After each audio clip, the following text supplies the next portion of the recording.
영국군 군악대장은 신호용 나팔을 들고 우태의 의미만 빼고 승리의 돌격 신호를 포함한 영국군의 모든 신호를 불어댔습니다. 그리고 이어지는 미팔군 사령관 벤플리트의 찬사. 나는 위대한 용사들과 함께하고 있음을 안다. 나는 한국에서 여러분과 함께 싸우고 있다는 것이 너무나 자랑스럽고 영광스럽다.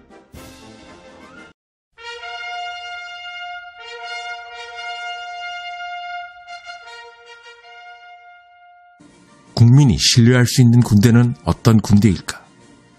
그것은 당연히 전투에서 승리하는 군대입니다. 승리하는 군대의 조건으로 우리가 흔히 꼽는 것이 바로 강력한 무기.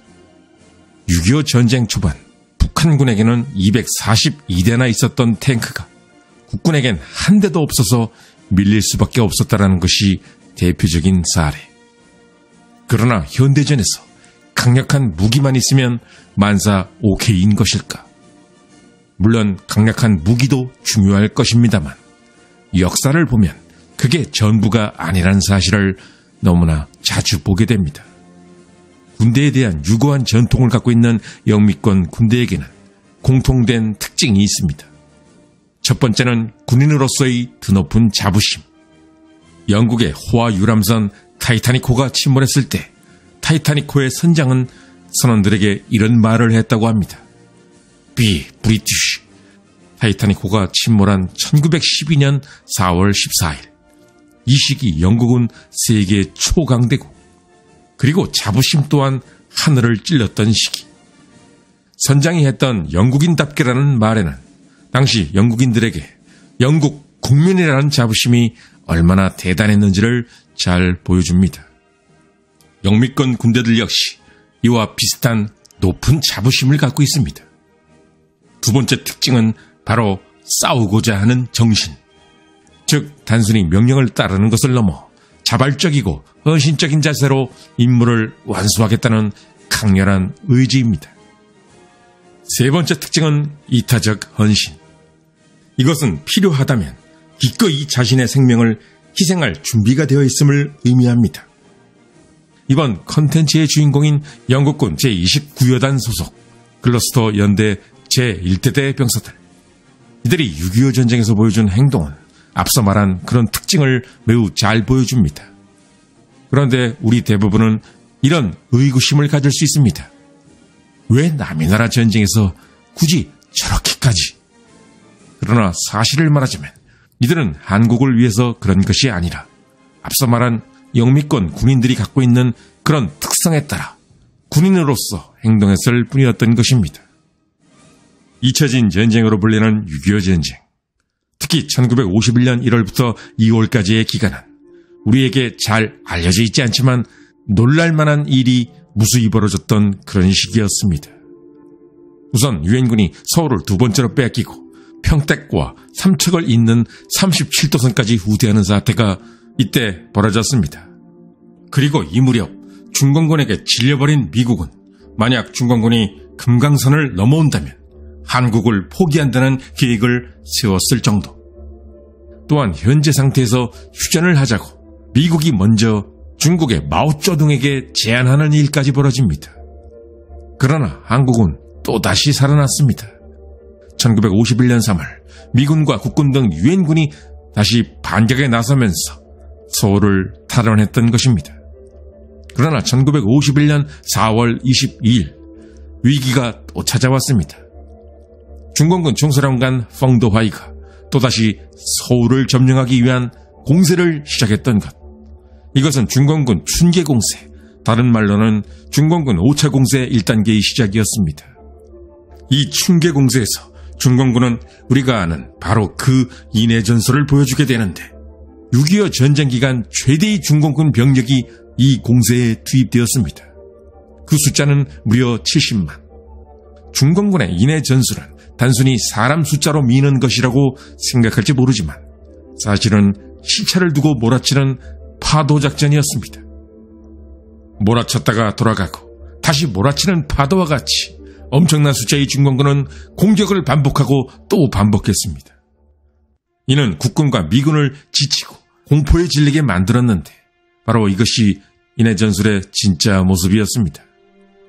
중공군 춘계공세 첫날인 1951년 4월 22일, 흥미롭게도 이날 거의 동시에 영국군과 국군은 각각 다른 곳에서 중공군의 공격을 받게 됩니다.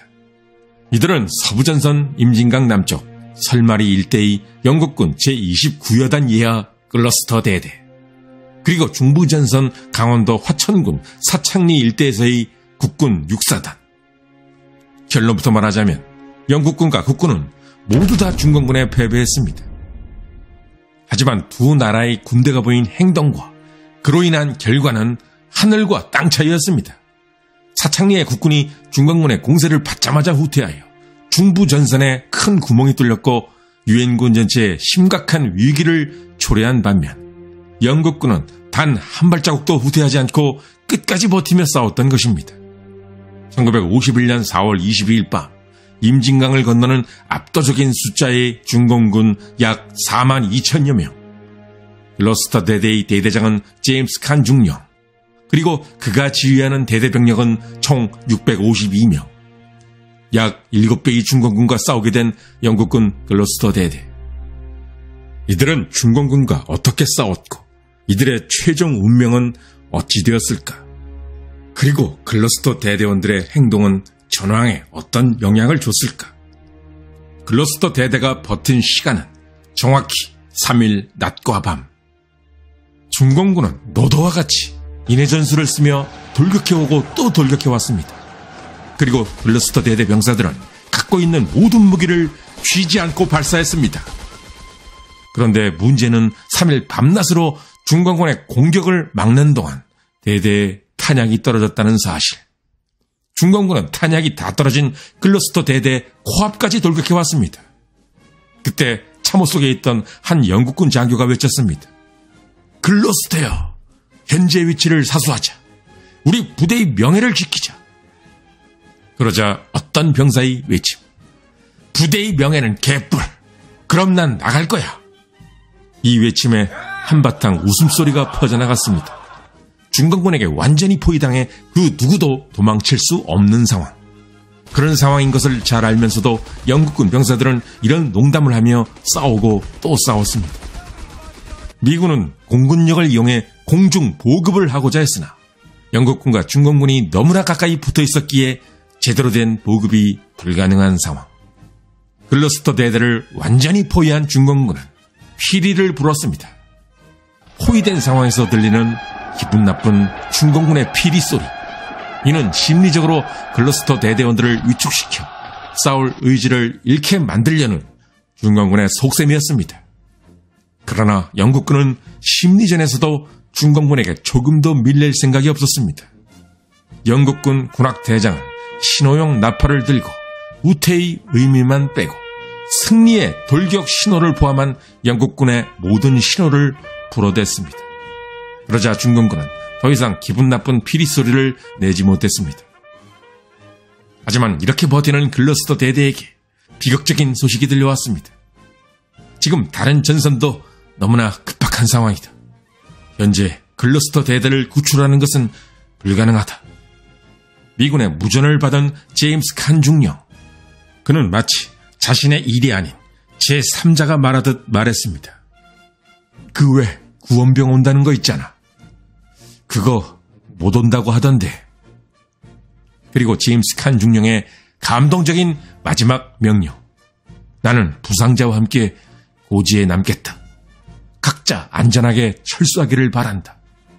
결국 제임스 칸 중령은 부상자들과 고지에 남아 중공군 포로가 됩니다.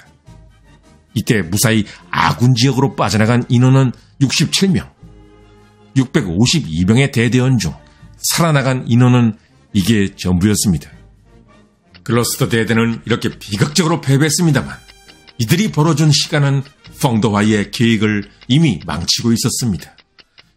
글러스터 대대가 버티던 그 천금 같은 시간 동안 B8군 사령관 벤플리트 장군은 서울 북방에 미군이 가진 모든 야포를 동원하여 확고한 방어진지를 구축했던 것.